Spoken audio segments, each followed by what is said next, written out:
ધોરણ 6 પ્રકરણ 8 ભારતવર્ષની ભવ્યતા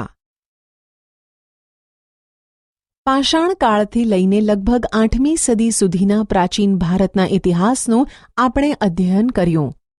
વિભિન્ન કાળની સંસ્કૃતિ, તેના શાસકો વિશે આપણે માહિતી મેળવી. ભારત એક ઉપખંડ જેટલું મોટું રાષ્ટ્ર છે. પ્રાચીન કાળથી અનેક જાતિ, પ્રજાતિઓ, સમૂહો આ દેશની સમૃદ્ધિથી આકર્ષાઈ આ દેશમાં આવતા રહ્યા છે, જેના કારણે ભારતીય સંસ્કૃતિમાં વિવિધતાનો સંગમ રચાયો છે. જવાહરલાલ નહેરુ, જેને વિવિધતામાં એકતા કહે છે, તેવા આ મહાન દેશની કલા અને સ્થાપત્ય તથા સમાજ જીવનની આપણે માહિતી મેળવીશું, જેનાથી પ્રાચીન ભારતની પ્રજાના ગૌરવશાળી વારસાની આપણને માહિતી મળી શકે. પ્રાચીન ભારત. ખેતી આપણા દૈનિક જીવનની મોટા ભાગની ખોરાક માટેની તેમજ વપરાશની વસ્તુઓ આપણને ખેત પેદાશોમાંથી મળે છે. ખેતીની શરૂઆત પ્રાચીન ભારતમાં થઈ હતી. તે સમયમાં પણ ખેતી માટે વિવિધ ઓજારો અને સિંચાઈની વ્યવસ્થા હતી.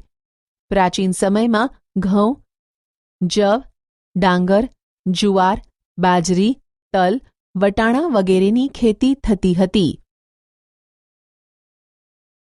ઓજારો. હડપ્પા સંસ્કૃતિમાં ખેત ઓજારોમાં હળના અવશેષ મળ્યા નથી, પરંતુ હળ આકારનું રમકડું મળ્યું છે. તેથી જાણી શકાય છે કે તેઓ ખેતીમાં હળનો ઉપયોગ કરતા હતા. આશરે 2500 વર્ષ પહેલાના સમયથી ખેતી માટે લોખંડના સાધનોનો ઉપયોગ વધતો જતો હતો, જેમાં જંગલોને સાફ કરવા માટે કુહાડીઓ, હળના ફણા, ફાલનો પણ સમાવેશ થાય છે. આ ઉપરાંત દાતરડું, કુહાડાથી તેઓ પરિચિત હતા. સિંચાઈ. સમૃદ્ધ ગામડાઓ વગર રાજાઓ અને તેમના રાજ્યનું ટકી રહેવું મુશ્કેલ હતું. જે રીતે ખેતીના વિકાસ માટે નવા સાધનો અને ધરુરોપણ મહત્વપૂર્ણ પગલાં હતા, તેવી જ રીતે સિંચાઈ વ્યવસ્થા પણ ઘણી ઉપયોગી સાબિત થઈ. આ સમયે સિંચાઈ માટે નહેરો, કૂવા, તળાવો તથા કૃત્રિમ જળાશયો બનાવવામાં આવ્યા. પ્રાચીન ભારત. ગ્રામીણ જીવન. ઉત્તર ભારત અને દક્ષિણ ભારતમાં ગ્રામીણ જીવન આ પ્રમાણે હતું. ભારતના ઉત્તર ભાગના ગામનો વડો ગ્રામભોજક કહેવાતો. સામાન્ય રીતે એક જ પરિવારના લોકો આ પદ પર પેઢીઓ સુધી રહેતા. આ પદ વંશ પરંપરાગત હતું. ગ્રામભોજક મોટા ભાગે ગામનો સૌથી મોટો જમીન માલિક હતો. આ જમીન માલિક ભાડૂતી માણસો રાખી ખેતી કરાવતો હતો. રાજા પણ ગામડાના કરવેરા ઉઘરાવવાનું કાર્ય તેમને સોંપતા. તે કાયદા અને વ્યવસ્થાની સ્થિતિ પણ સંભાળતા. દક્ષિણ ભારતમાં 3 પ્રકારના લોકો રહેતા હતા: મોટા જમીનદારો, નાના ખેડૂતો અને જમીન વિહોણા મજૂર એટલે કે દાસ. નગર જીવન. મોટા ભાગના શહેરો 2500 વર્ષ પહેલા મહાજનપદોની રાજધાની હતા. આ શહેરો કિલ્લાબંધીથી સુરક્ષિત હતા. ઘણા શહેરોમાં વલયકૂપ પ્રાપ્ત થયા છે, જે કૂવા તરીકે ઓળખાતા. આ વલયકૂપ શૌચાલય, નીક અથવા કચરાપેટી માટે ઉપયોગમાં લેવાતા હતા. ગ્રામીણ અને નગરના લોકો ખોરાકમાં ઘઉં, જવ, ચોખા, દૂધ, દહીં, ઘી, ફળફળાદી તથા માંસ માછલીનો ઉપયોગ કરતા. પુરુષો અને સ્ત્રીઓ સામાન્ય રીતે 2 વસ્ત્રો પહેરતા. શરીરના નીચેના ભાગનું વસ્ત્ર નીવી અને ઉપરના ભાગનું વસ્ત્ર વાસ કહેવાતું. ક્યારેક ઉપરના વસ્ત્ર ઉપર દુપટ્ટા જેવું અધિવાસ લપેટતા. પ્રાચીન ભારતમાં કલા.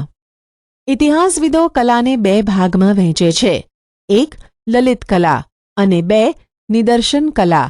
લલિત કળામાં ચિત્ર, સાહિત્ય, સ્થાપત્ય,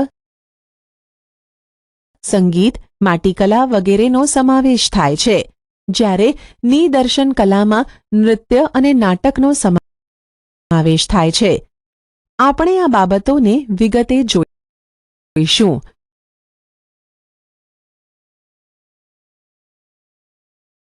ભારતમાં સાહિત્યનો વારસો. ભારતીય સાહિત્ય ધાર્મિક, ધર્મેતર અને વિદેશી મુસાફરોના વર્ણનોને એમ 3 ભાગમાં વહેંચાયેલું છે. ધાર્મિક સાહિત્ય.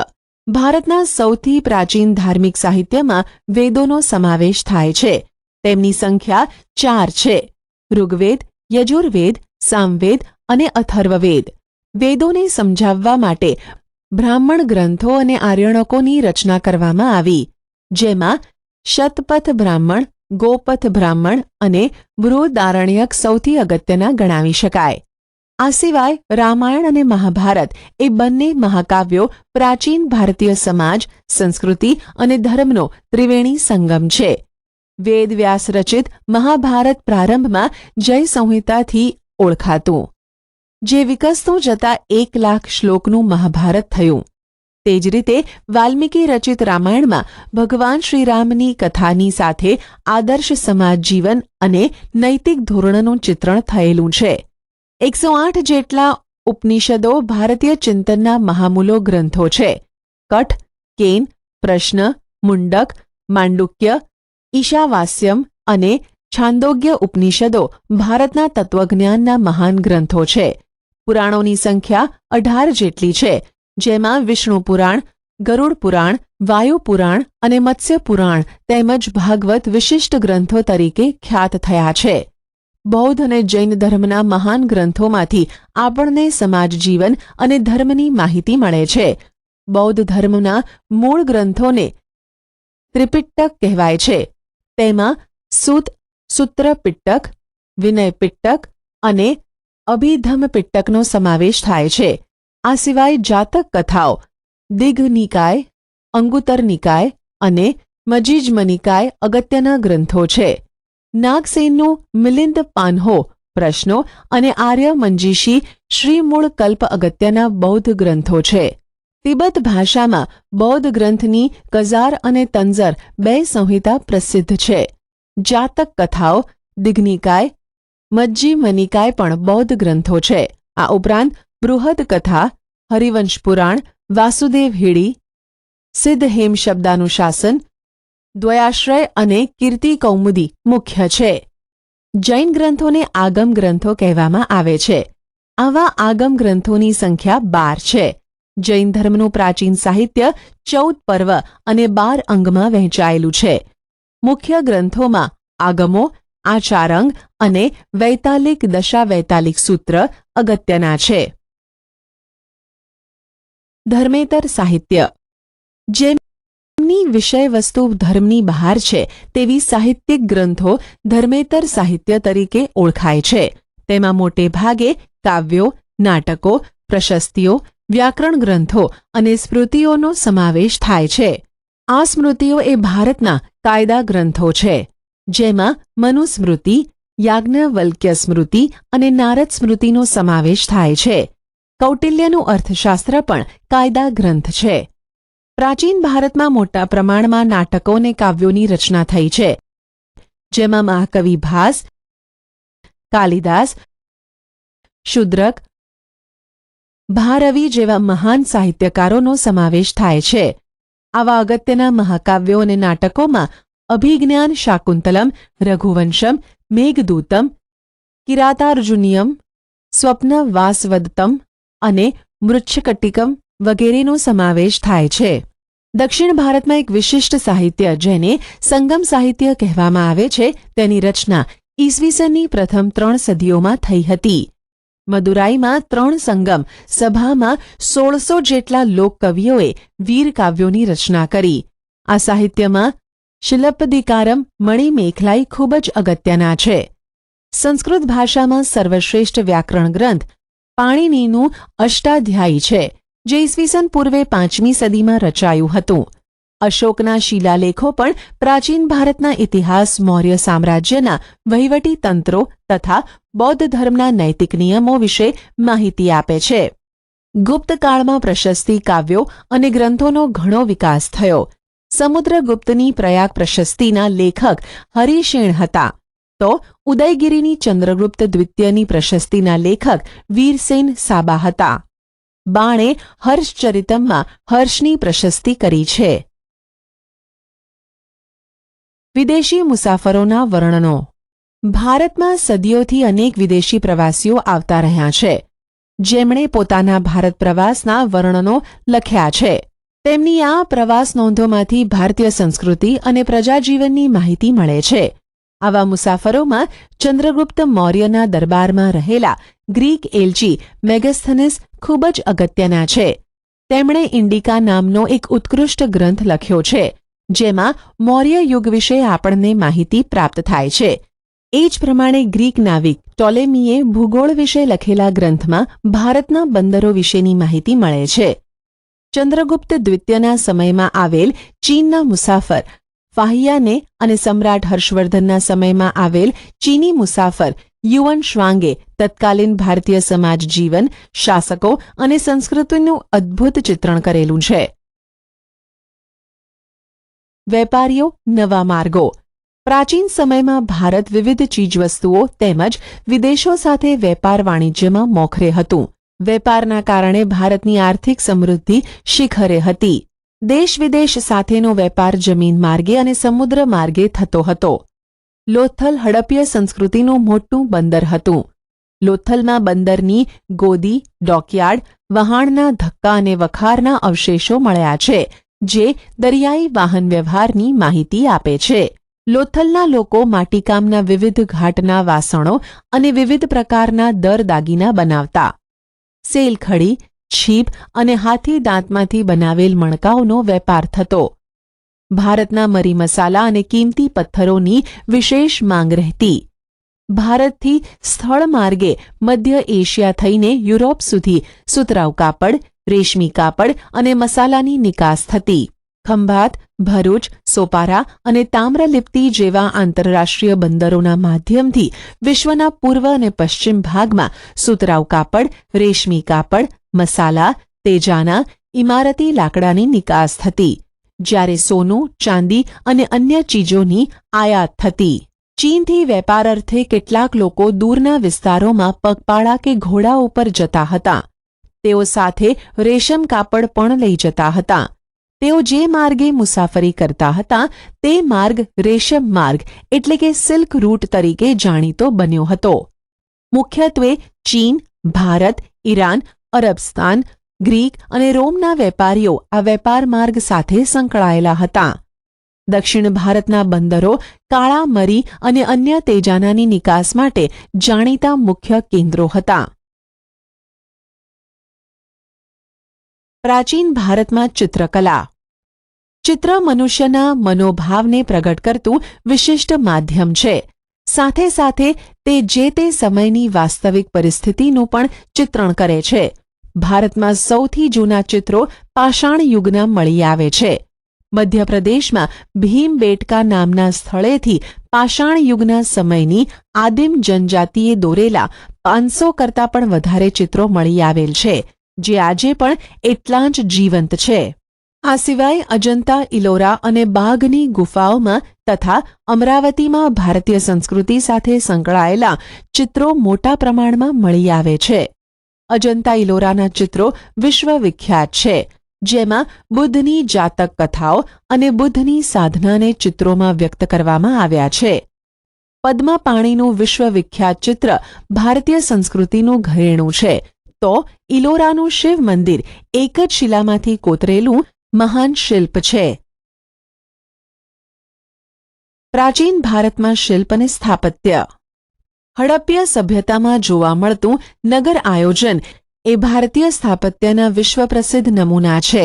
એક સમાન નગર રચના, સ્નાનાગાર, અનાજના કોઠાર, ઔદ્યોગિક એકમો અને વરસાદી પાણીના પ્રબંધ સાથે સંકળાયેલા અનેક સ્થાપત્યો હડપ્ય સભ્યતા સાથે સંકળાયેલા છે, જે પ્રાચીન ભારતનો ઇજનેરી કળાનો ઉત્તમ નમૂનો ગણાય છે.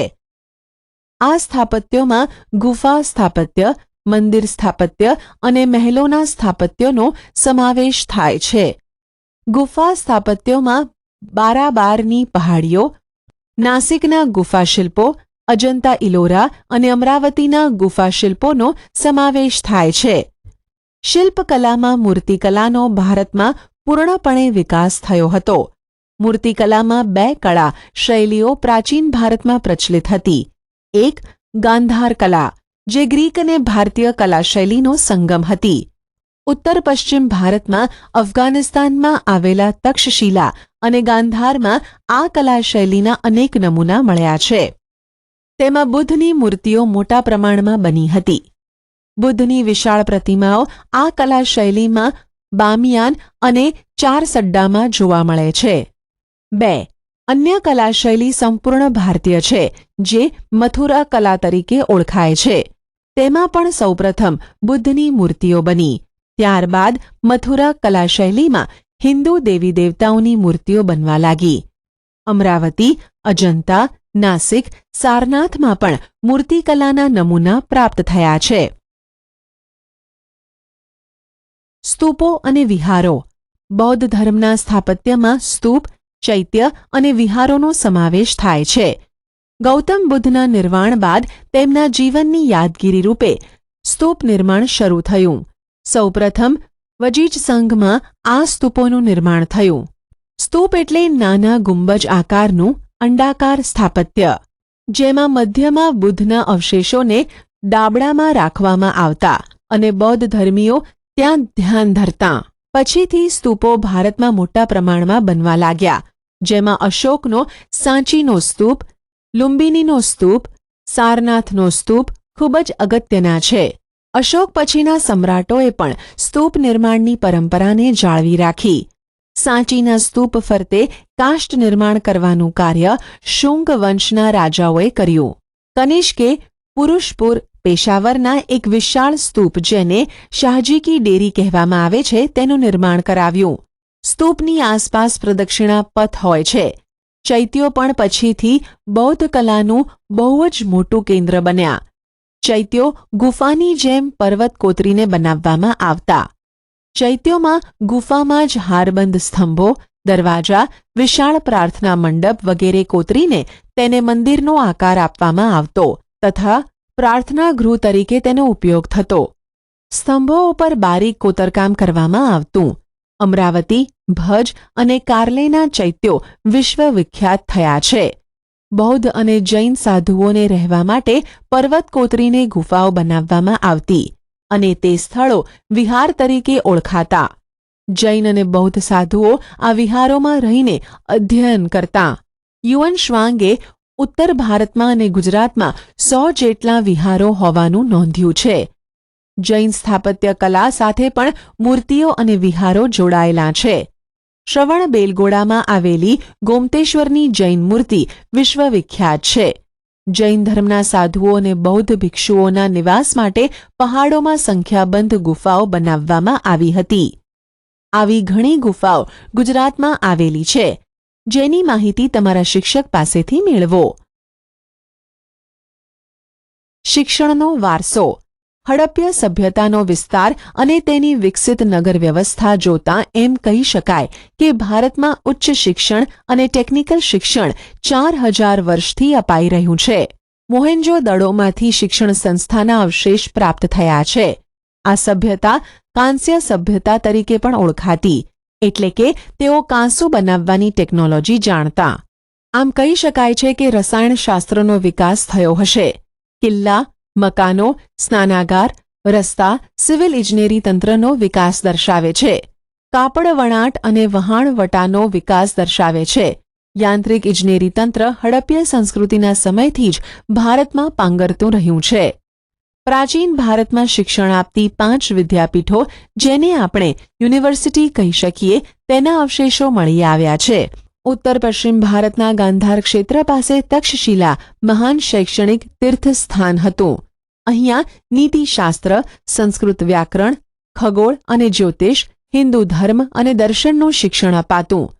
પાણીની, ચાણક્ય, ચંદ્રગુપ્ત, જીવક જેવા મહાન દાર્શનિકો અને શાસકો આ જ શિક્ષણ સંસ્થામાંથી ખ્યાતિ પામ્યા હતા. બિહારમાં આવી જ એક શિક્ષણ સંસ્થા નાલંદા વિદ્યાપીઠ તરીકે ખ્યાત હતી. યુઅન શ્વાંગે પણ તેની મુલાકાત લીધી હતી. અહીંયા પણ હિન્દુ અને બૌદ્ધ દર્શનશાસ્ત્રોનું શિક્ષણ આપવામાં આવતું હતું. નાલંદા વિશ્વવિદ્યાપીઠના આચાર્ય નાગાર્જુન મહાન રસાયણશાસ્ત્રી હતા. તેમણે પારાની ભસ્મ બનાવીને ઔષધિ તરીકે વાપરવાની શરૂઆત કરી. ગુજરાતમાં 6મી-7મી સદીમાં વલભીમાં મહાન વિદ્યાપીઠ હોવાના પુરાવા પ્રાપ્ત થયા છે. તેના વિશે પણ યુએન શ્વાંગે ખાસ્સું લખાણ કર્યું છે. અહીંયા દૂર દેશાવરથી અનેક વિદ્યાર્થીઓ વિદ્યા પ્રાપ્ત કરવા આવતા. પ્રવેશ માટે વિદ્યાર્થીઓએ પ્રવેશિકાની પરીક્ષા આપવી પડતી. ત્યારબાદ આચાર્યો લેખિત પરીક્ષા લઈ રૂબરૂ મુલાકાત સમાલાપ માટે આગળ મોકલતા.